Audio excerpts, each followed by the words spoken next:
Pasensya na po kanina, mali yung process natin.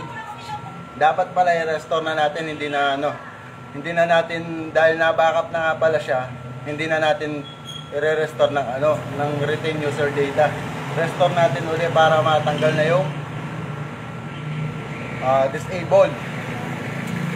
So ulit po tayong proseso para po mas malinaw mamaya. Hintay lang natin matapos to.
Comment si Ate Rona.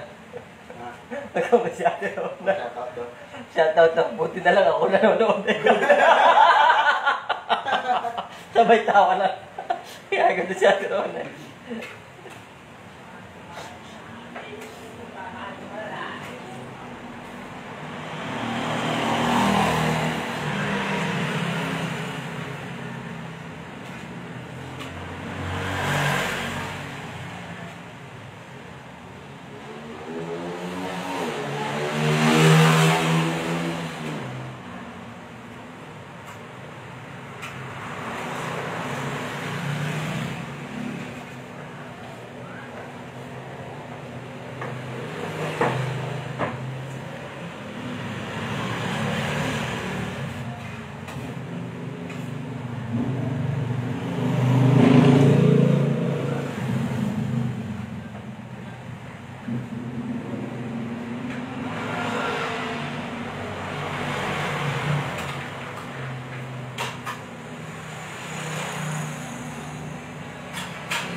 po, tapos na po ma-restore.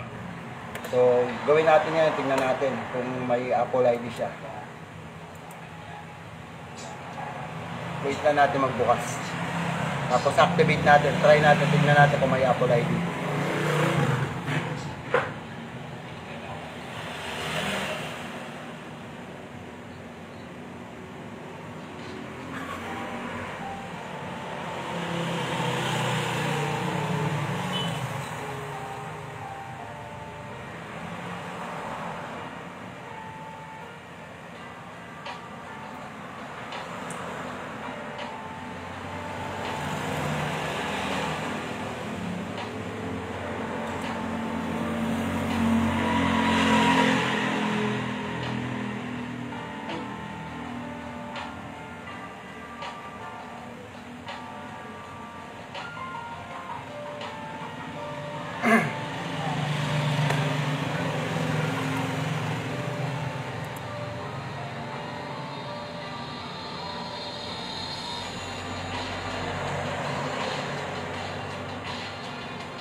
May Apple ID. Yan, humingi ng Apple ID. Ito siya.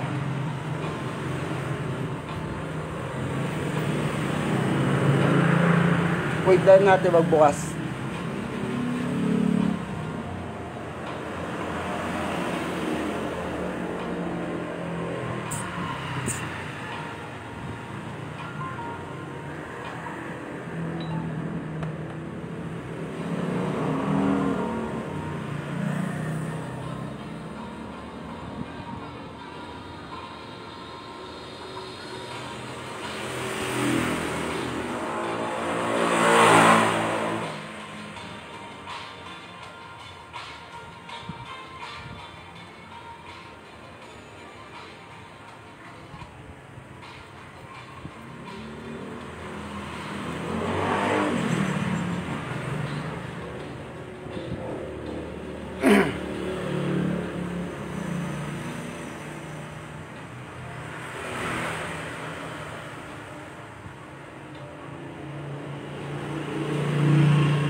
So habang hinihintay natin magbukas yung hello niya, punta tayo doon sa kabila. Sa kabila tayo para set natin uli yung pang natin, pang bypass.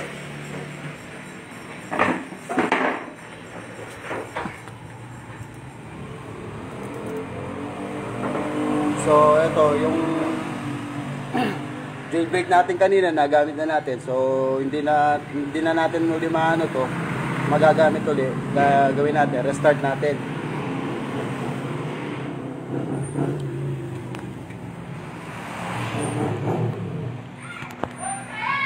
Restart muna tayo uli ng Close terminal muna tayo.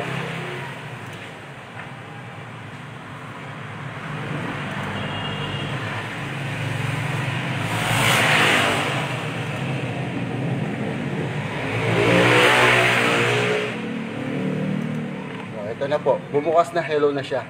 May Apple ID. I-jailbreak natin ulit.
Ayun na.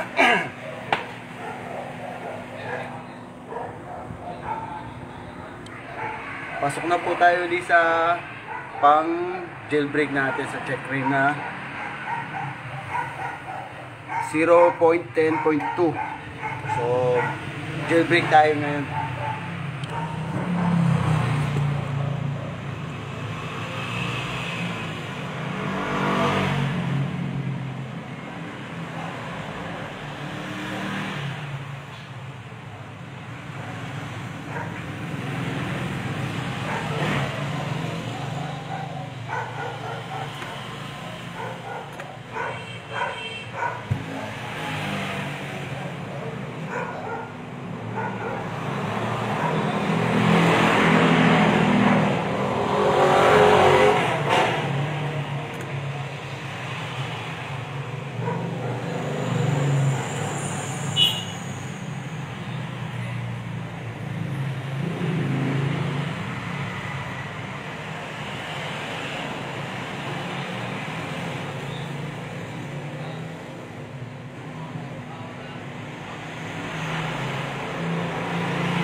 Hintayin lang po natin matapos at may mag-a-upper sa screen ng ano.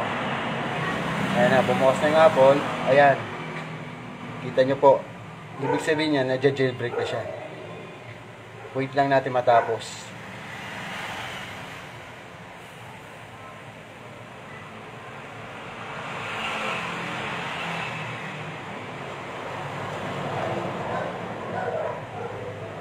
Ayan na, all done.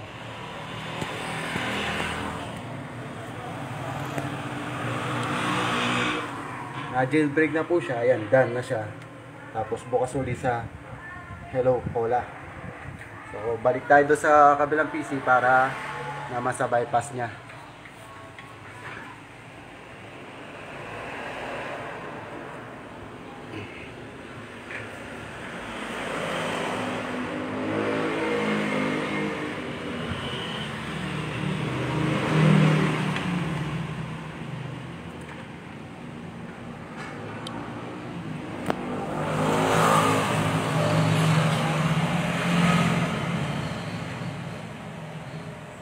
Kung natatandaan nyo po kanina, yung process natin kanina, nagkamali po tayo doon sa retain user data, kaya umulit tayo. Dapat pala, pag itatas mo pa lang yung version na hindi pa na jailbreak, return user data para mag-hook sila doon sa pag-jailbreak. Tapos pagka na-retain user data na, ano ang tawag doon? I-restore mo na siya. Tapos jailbreak mo. Jailbreak mo, tapos restore, tapos jailbreak, tapos bypass doon sa tethered. Pagkatapos doon sa bypass doon sa tethered, activate. Ganyan ang gagawin natin ngayon. So, eto na po. Ayan po siya. Connect tayo sa PC. Ayan po, lumabas dito sa ano na naka-jailbreak na siya pero hindi pa siya activate. Buksan natin yung pang-bypass natin.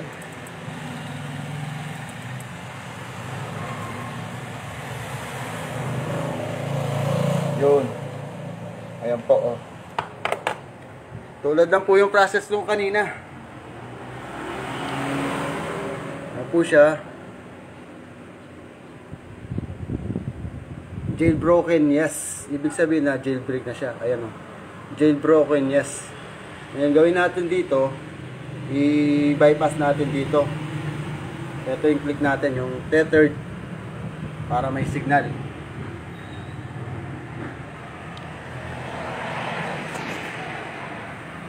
Gawin natin.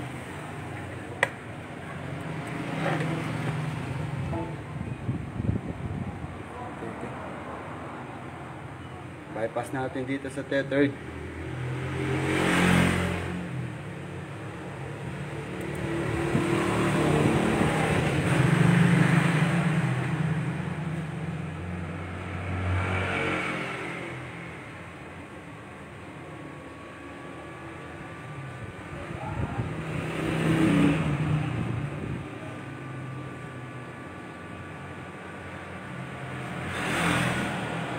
Ayan na. Namatay yung unit. Tapos bypass success, sabi. Ayan. So punta naman tayo dito sa passcode. Dito yung activate. So activate naman natin ngayon.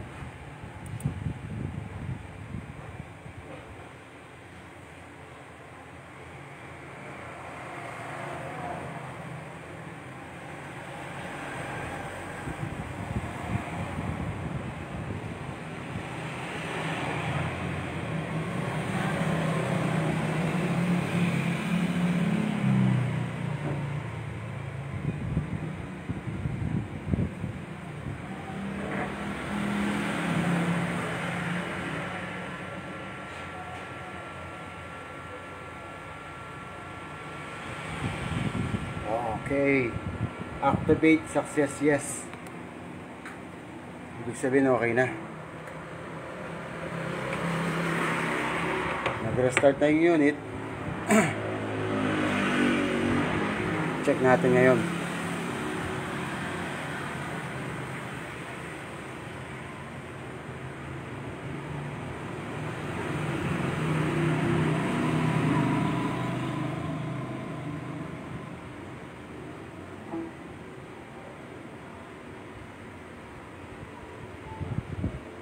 Ayan na.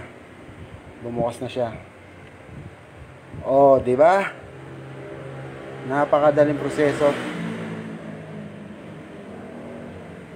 Ibig sabihin, activated na siya. Tapos, lagyan natin ng SIM card ngayon. Kung titignan natin kung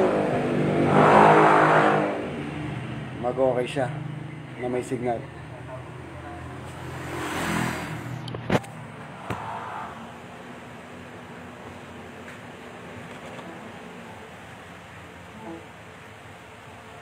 Kunin muna natin dito sa kabilang SIM card.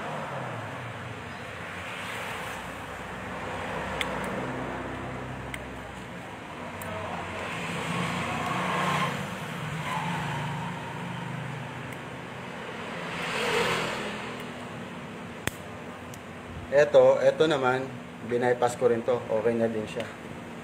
Nandito tayo sa ginawa natin ngayon. Tignan natin.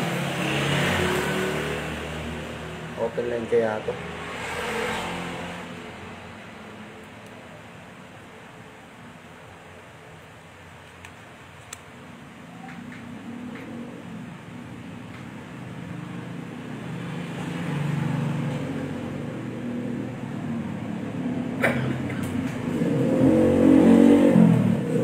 nakalagay no service.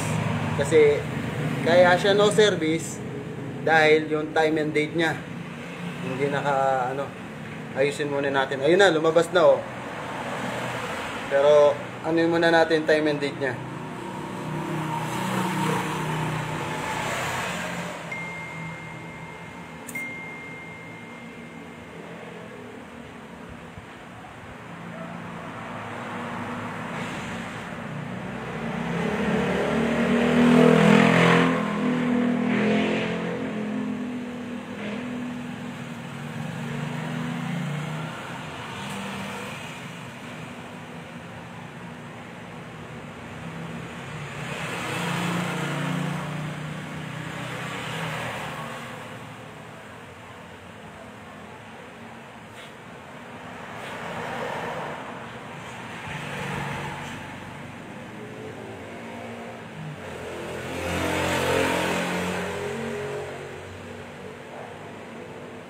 Activate muna natin sa update muna natin yung time and date niya kasi hindi siya yun.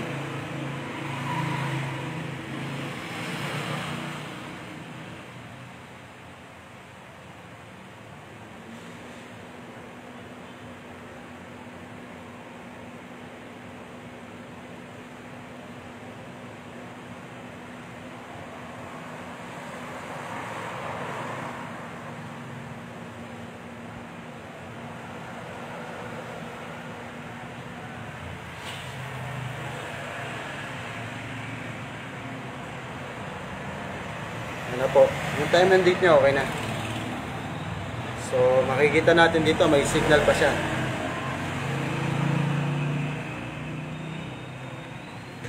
Ayan po yung signal niya, yung token text. Tignan natin kung mayroon pa siyang kung may data.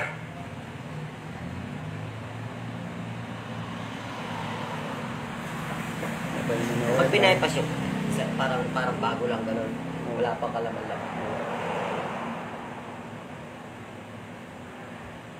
Yun, LTE pa siya.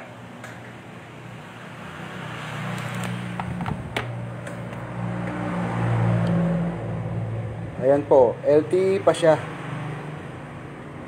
Bypass na. Ibig sabihin, 100% na okay. Na garantisado. Patay na natin data, sayang load.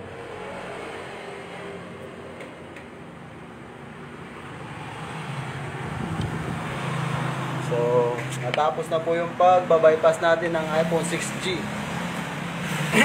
Kaya, yung po mga gusto magpa-bypass sa inyo, PM lang po kayo o kaya tawag sa Messenger. Always po tayong online. Kung di naman po kayo makalabas ng bahay, bigay nyo lang yung location nyo at address nyo. Ready to pick up po tayo. Hanggang dito na lang po muna tayo. Naka-bypass na rin tayo ng iPhone 6G. So long, bye-bye.